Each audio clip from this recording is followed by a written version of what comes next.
Pertama-tama saya mau mengingatkan Profesor Denny.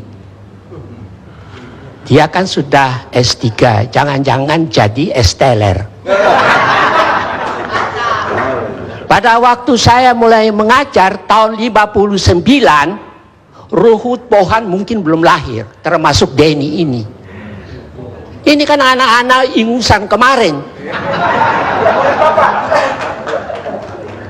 Saya mau mengatakan kepada Profesor Denny, jangan bikin afleidingsmanoeuvre. Afleidingsmanoeuvre itu ialah mengalihkan perhatian. Dari zaman Pak Harto, masuk keluar penjara itu sudah biasa. Mana itu menteri yang dulu saya pernah kritik itu? Sudah tidak ada lagi itu orang.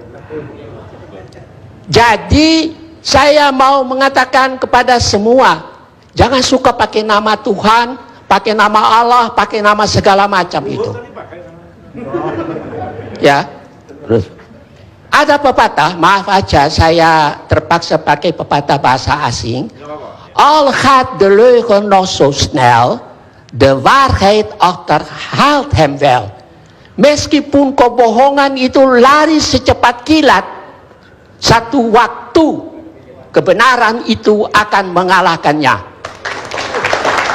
Bisa tahun ini, bisa tahun 2014 atau sesudah itu, nanti kita lihat orang-orang seperti Benny Karman ini yang ngomongnya itu saya lihat di televisi itu, dia dengan Ruhut itu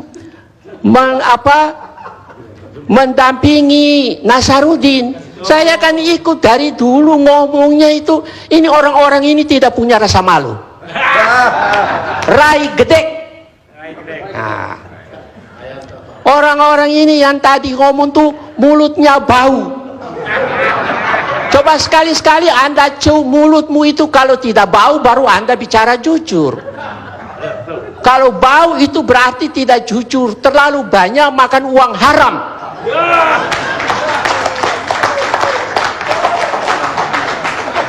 Pak Karni, ada dua ahli hukum kebetulan dari Belanda, termasuk saya mau kritik seorang S-teler juga, profesor beberapa waktu yang lalu bicara di TV One tentang masalah tabrakan. Ya toh.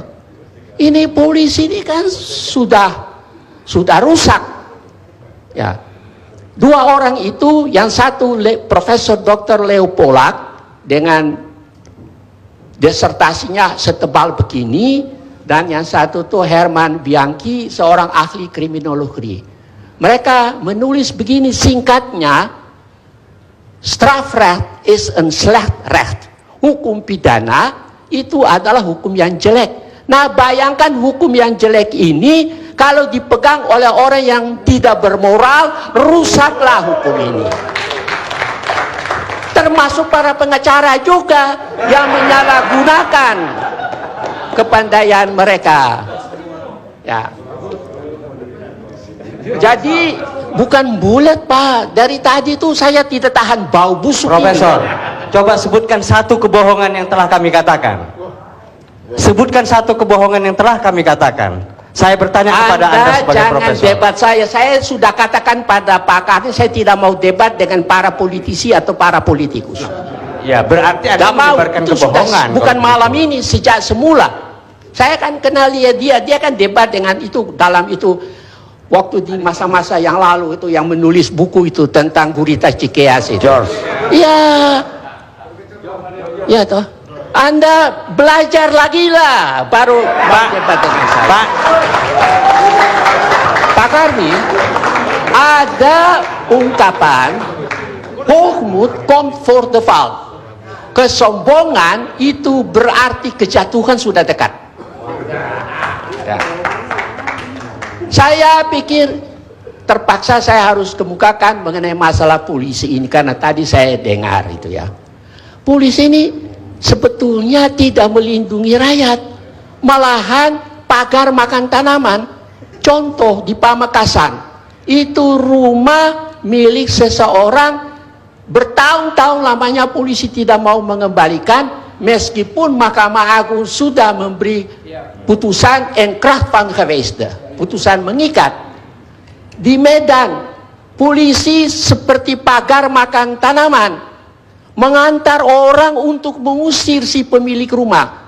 Saya berharap dua ungkapan ini didengar oleh Kapolri, ya toh, supaya, atau kalau dia mau dengar, gunting kumisnya dulu, kasih baik-baik. Begini Pak, ini sudah pukul 11, ya toh. Saudara Ruhut kan masih ingat, dia pernah bilang itu saya, tapi sudah pikun, nanti saya kirim ambulans. Ayo, betul apa enggak? Nah, lalu orang tanya kepada saya tapi jawabnya apa? Saya bilang tidak perlulah, orang seperti Ruhut itu kalau saya jawab, harga diri saya jatuh. Tetapi karena didesak, termasuk harga diri saya juga jatuh kalau ini nantang saya. Si Pohan ini orang Batak kan, begitu kan. Saya hanya mau mengatakan kepada mereka, the twee praten als een kip zonder kop. Keduanya itu bicara seperti ayam tanpa kepala. Terima kasih. Oke. Pemirsa, saya belum pernah menghadapi diskusi seberat ini. Saya bingung yang mana yang benar jadi. Tapi yang jelas, fakta yang politisi hadapi adalah kurangnya saling hormat antara para pencuri daripada semestinya, dan bukan fakta bahwa mereka adalah pencuri. Henry David Thoreau, penulis penyair Amerika, meninggal 6 Mei 1862. Kita ketemu di Indonesia Lawyers Club yang akan datang.